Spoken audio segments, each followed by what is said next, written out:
Isang panalo na lamang ang kinakailangan ng Barangay Ginebra San Miguel para angkinin ang kampyonato ng PBA Season 49 Commissioner's Cup. Ito ay matapos silang maibulsa ang 73-66 na panalo kontra sa TNT Tropang Giga sa Game 5 nitong linggo sa Araneta Coliseum. Balikan natin ang aksyon sa ulat ni teammate Darrell Oclares.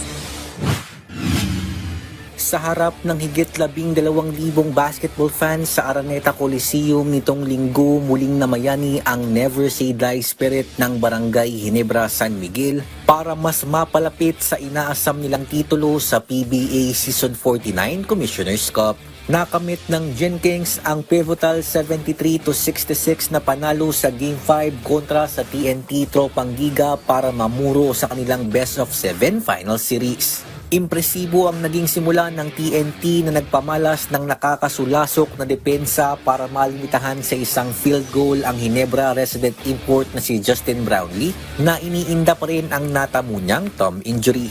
Bukod dito, naging mainit din ang shooting ng Tropang Giga dahilan para makapagbaon sila ng 10 puntos na bentahe sa first half.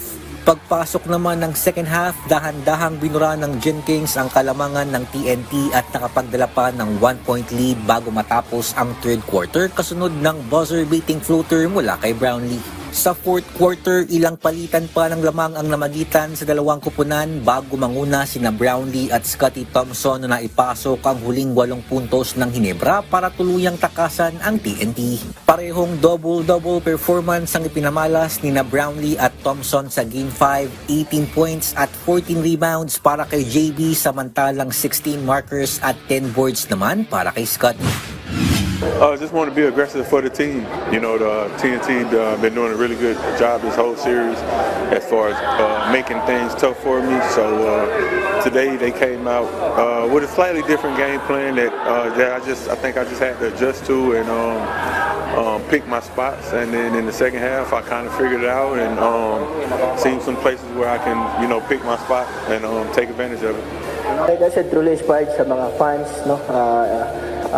Tagal na rin namin hindi nakakuha ng championship, so I just want to give my all this championship and whatever it takes. Samantala, binigyang papuri naman ni Ginebra head coach Steve Cohn ang naging laro ni Thompson. Anya, malaki ang naging papel ng all-around game ni Scottie para maipanalo ng Ginebra ang Game 5. There's just so much Scottie does that doesn't show up on the scorecard, the points, the rebounds. He gets those stuff, but his impact is so much greater than that. And you could see that, I think, more today than just about any time, that he just inspired the whole team. That Kalawat rebound he had was amazing for a time when we weren't getting rebounds. And then the shots down the stretch, getting the ball to the right people. It was a brilliant, brilliant game by Scottie. Tatapusin na ba ng Ginebra o ihirit pa ang tropa ng do or die Game 7? Yan ang malalaman natin sa Game 6 ng PBA Season 49 Commissioner's Cup Finals sa Miyerkules dito pa rin sa Big Dome. Darrell Oclares para sa Atletang Pilipino para sa Bagong Pilipinas.